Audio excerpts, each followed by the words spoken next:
Saya mewiridkan Rabbi fili wali walidaya 100 kali setiap subuh. Rabbi fili wali walidaya, Rabbi fili wali walidaya, ampunkan dosaku, ampunkan dosa ayah ibuku. Setiap subuh. Apakah ini sampai sebagai doa dan istighfar saya buat almarhum orang tua saya, Pak Ustadz? Semua yang kita lakukan tanpa kita sebutkan, sampaikanlah pahalanya, automatically sampai. Itu beda saya dengan orang lain. Kalau saya ke almarhum ayah saya, ke almarhumah ibu saya, nggak perlu saya sebut sudah sampai. Tapi kalau bapak ibu perlu mengucapkannya. Makanya kalau saya mau doa tahlil, saya tanya sohibul bait, nama orang tuanya siapa Pak, binnya siapa, karena saya bukan anaknya. Tapi kalau anak, cucu, otomatis sampai. Tapi saya tetap bacakan Pak Ustadz, untuk almarhum ayah saya Fulan bin Fulan, itu hanya untuk menguatkan hati kita. Itulah beda anak kandung dengan orang lain. Kalau orang lain perlu dia sebutkan bintinya, kalau anak kandung otomatis sampai. Rabbi filinya sampai, sholatnya sampai, puasanya sampai, zikirnya sampai. Itulah makna hadis idza matal insan, kalau manusia mati inqata'a putus. Di antara yang tetap mengalir waladun salihun, anak yang soleh. Wa qul i'malu, beramallah kamu, fasayarallahu amalakum. Amal kamu itu yang melihatnya 3. Yang pertama Allah, yang kedua Rasulullah, yang ketiga wal mu'minun. Kata ahli tafsir, mana mu'minun? Orang tua. Jadi almarhum ayah saya, almarhumah ibu saya sekarang di alam barzah sedang melihat siaran pagi, anaknya sedang tausiah di Musolla Al-Kahfi. Betapa senangnya dia di alam barzah melihat amal anaknya. Begitu juga kalau anaknya tidak baik. Orang tua melihat anaknya sedang pesta sakau narkoba. Nauzubillah. Mudah-mudahan nanti ketika kita di alam barzah, kita melihat yang baik-baik tentang anak-anak kita.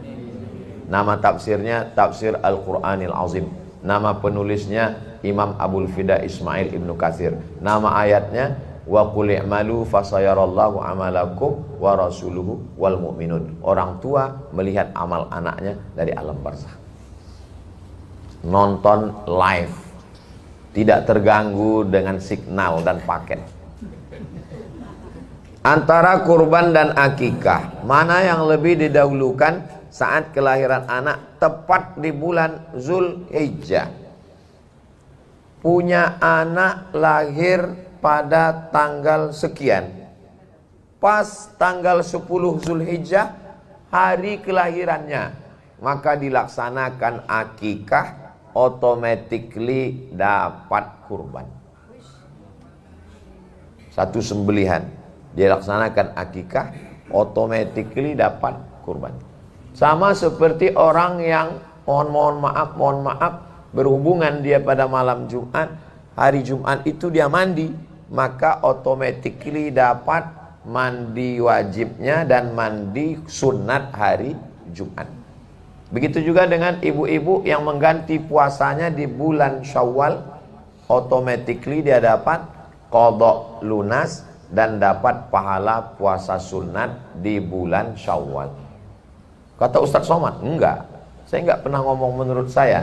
Nama imamnya Imam Zakaria Al-Ansari, dikutip oleh Syekh Atiyah Soqor dalam kitab Fatawa Al-Azhar, Fatwa Al-Azhar.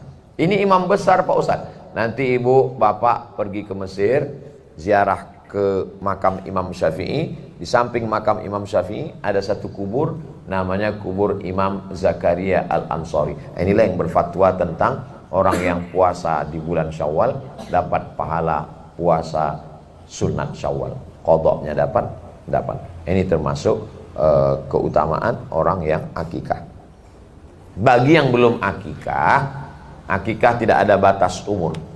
Akikah 7 hari, lewat 7 hari 14, lewat 14 21. Lewat 21 nggak usah lihat kalender lagi. Yang sekarang bapak ibu nih sekarang yang belum akikah, silakan potong kambing hari ini. Nanti malam kami pulang tausiah sempat untuk makan daging kambing. Tapi umur kami udah 40 Pak Ustadz. Nama kitabnya Al-Majmu' Syarah Muhazzab, mazhabnya Syafi'i. Nama imamnya Nawawi, meninggalnya 676. Boleh akikah setelah dewasa, tapi akikah saja, nggak perlu cukur rambut dan diayun.